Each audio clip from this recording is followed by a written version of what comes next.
Hey guys, Mark Ferrasci, ProTech Dog Training. We're going to name this video what it takes to become a professional trainer.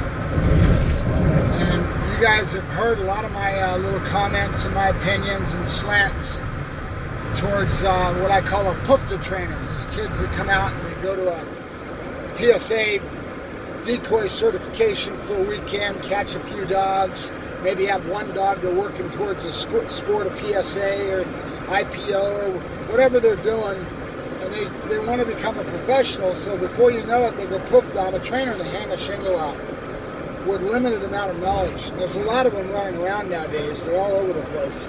And the problem is really not just so much our industry, but every industry out there, because it's our generation of what's happening with the internet, right? We've got so much knowledge on the internet and so much ability to soak in knowledge that people think they can watch these little films and the little stuff that I do and stuff and say, poof, I'm a trainer. It's farthest from the truth that it could be, because it takes a lot more to become a professional trainer than that, right? Even if you went to a school like Michael Ellis or Tom Rose or one of those, and you got a certificate and you came out of that school and you hung up a shingle, I don't think that would be good enough. My personal opinion is that you need to pay your dues and get enough dogs under your belt. In other words, what you should do, if you can, is go get one of those certificates from one of those schools, come out and get a job with that qualification with the training firm that's established and doing their thing within the industry that you respect, and intern under them for a year or two, right? And it seems like it's an awful lot, but here's the problem. Today's society is one of the youth of our society, the young people, have a tendency to have this instant gratification that's going on, right? And it boils down to, that's a part and parcel of a lot of different industries now, because technology has come so far that they don't have to work for the skill. And I'll give you a good example of that. Photographer is an example. You can take a camera nowadays and buy a nice camera, and you can set that thing and let that thing do all the work for you and don't even have to understand where an f-stop is, right? Then you got software and programs that you can stick the photos in and shade them and do this and that and come out and make yourself look pretty good and call yourself a professional trainer. That's not the case. To be a professional takes a lot more than that, right? To do a service that is going to be a quality service for your customers and be able to understand, with dog training anyway, how to fix a dog, how to handle different breeds, is establishing yourself and your experience with having dogs under your belt. Meaning having one dog that you go to school with, and maybe a dog that's assigned to you within the school, is a great start. And then having that curriculum be given to you by a professional that's got the school going is a great start, right?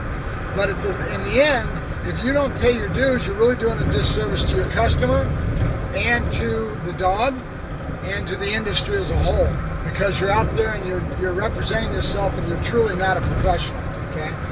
And then the other thing that I would give you advice to do, and this is because I've done this, all right?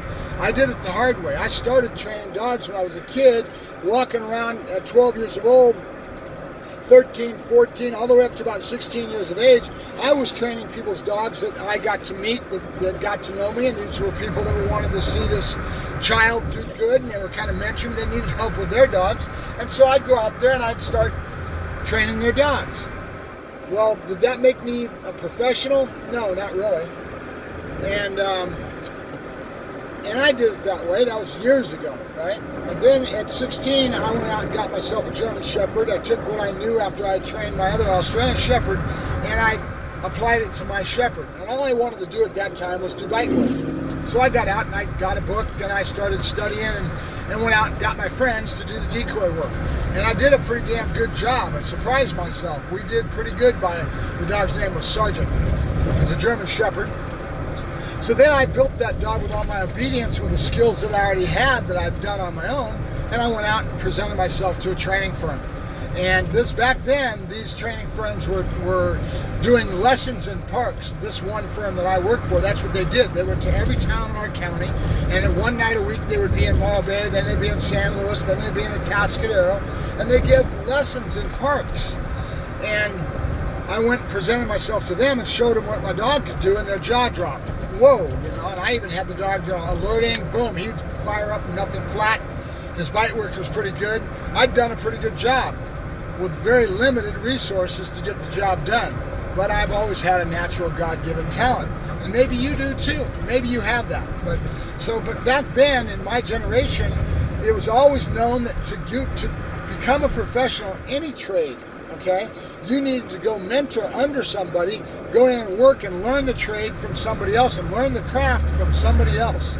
Plumbers, electricians, any of those type of trades, that's the sort of thing that we did back in the day. We no longer have those type of things going on in our country as much, and the kids don't know how to do anything. We used to have wood shop, we used to have auto shop, we used to have all that. I don't even think they have that in schools nowadays. And it's sad. It's really sad because all those trades have dwindled away. But back then we knew we had to pay our dues. We had to earn our way to get to a point where we really could say that we were a professional. And so these kids come out of the woodwork, and I call them PUFTA trainers. They go out and they do a weekend, they have one dog, they're working towards a sport, and they think they're pretty good. All of a sudden, before you know it, they hang up a shingle, right? And they do a disservice to our industry as a whole. And you hear all kinds of stories. So if you are a person shopping for a dog trainer, make sure you ask the right questions. Find out what their qualifications are. Find out some referrals and see who they've worked with. And then get that knowledge behind you as far as who you're doing business with. Because otherwise, you're spending your money with somebody that's going to end up not doing the job to be able to fix the problems you've got because they don't have the skill.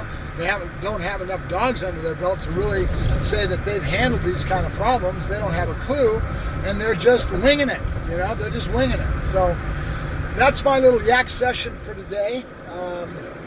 Take it for what it's worth, and I'll kind of touch on this before, but what does it take to become a professional? It takes paying your dues, right? There's another trainer that just started.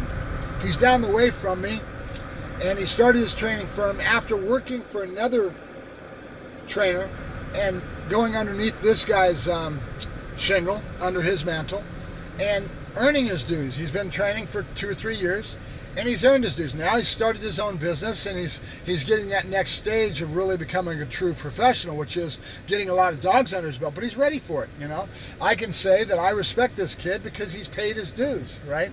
There's a lot of things you've got to learn to become a professional. You should understand animal husbandry, how to take care of the dog, kennel maintenance and management, and then have a good understanding of dog psychology and how to condition an animal to do the behaviors. But then also you should have some skill under your belt in working with a customer, right?